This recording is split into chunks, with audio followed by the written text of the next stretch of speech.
Tinalakay ni Dadin Quinito Henson ang posibilidad na pagpasok ni Bolbol sa hanay ng Gilas Pilipinas at base sa kanyang analisa, posible itong mangyari.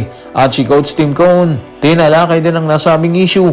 Ayon sa kanya, isinasaalang-alang din ito si Bolbol bilang kasama sa hanay pero aminado siya na isa itong komplikadong usapin.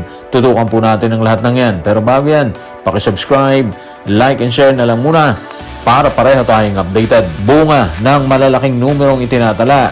Usap-usapan ngayon ang pangalan ni Bolbol at ang pinaka-latest, ang pagpasok nito umano sa Gilas Pilipinas. Tanong, may possibility ba or wala bang hadlang sakaling hilingin ito ng SBP?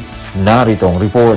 Tutukan natin ang report ni Dadin Quinito Henson sa Philstar. Isipin mo, 7-3 si Bolbol na naglalaro para sa Gilas Pilipinas. Posible ba yan? Papayag kaya si Bolbol na makasama bilang naturalized import? Dahil hindi pa siya naglalaro para sa anumang national team, pwede siyang makuha para sumali sa Gilas. Sa ngayon, naglalaro siya para sa TNT sa PBA Commissioner's Cup at humahakot ng papuri.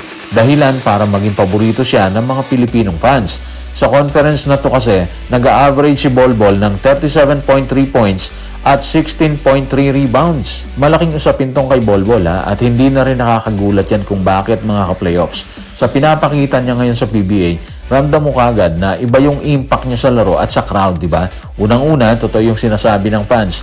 Parang siya yung bumubuhay sa crowd ngayon. Hindi lang dahil sa points, kundi sa style ng laro niya, di ba?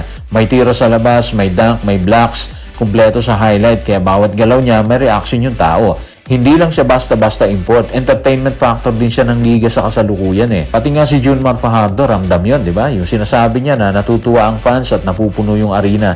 Malaking bagay yun. Ibig sabihin, hindi lang siya kalaban sa loob ng court. Asset din siya sa buong liga. Kapag ganito yung epekto ng isang player mga playoffs, buhay ang kompetisyon at mas ganado yung mga nanonood. Tapos, kung titingnan mo pa yung numero niya, 37.3 points, 16.3 rebounds sa unang tatlong laro mga playoffs, hindi na to normal ha. Ibig sabihin, hindi lang siya hype. Legit dominant siya sa loob ng court. Ngayon, sa punto ni Quinito Henson, may sense din naman, di ba? Dahil wala pang national team na napaglalaroan si Bolbol, technically, posible ba siyang makuha bilang naturalized player ng Gilas Pilipinas? At kung mangyari yun mga ka-playoffs, malaking upgrade kagad siya sa size, depensa, at scoring ng team. Pero syempre, hindi lang basta pwede ang usapan. Marami pang factors tulad ng commitment, proseso, at kung papayag siya, di ba? Pero kung base lang sa kakayahan at impact niya ngayon, malinaw, may maibibigay siya sa Gilas Pilipinas. Pangalawa, may excitement na dala, di ba?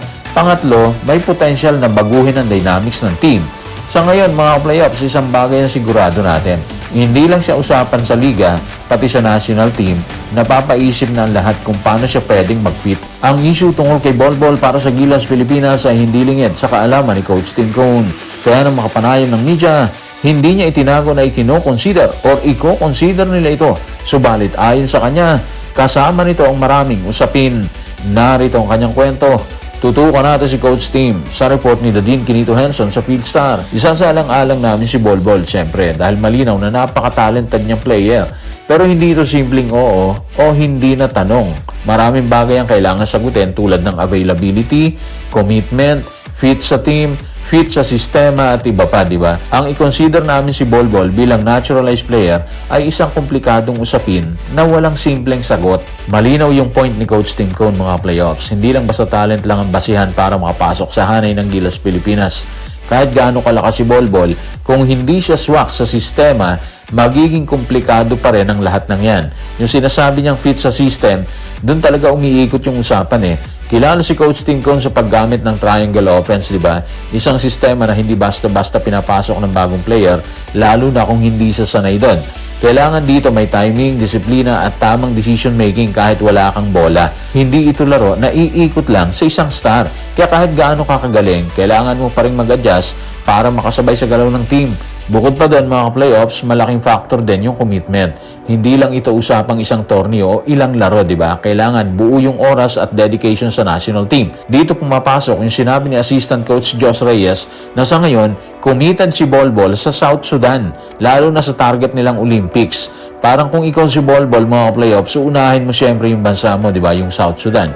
Ibig sabihin, kahit may possibility sa Gilas, malinaw na may inuuna siya or meron siyang uunahing responsibility. Doon pa lang sa commitment niya sa South Sudan mga playoffs. Although pwede naman si Bolbol na maging naturalized player ng Gilas Pilipinas kung sakali, safe na rin sigurong sabihin na walang posibilidad na makabilang sa sahanay ng pambansang kupunan. Kasi nga, meron siyang commitment dito sa South Sudan. Yun yung reality mga playoffs. So guys, maraming salamat.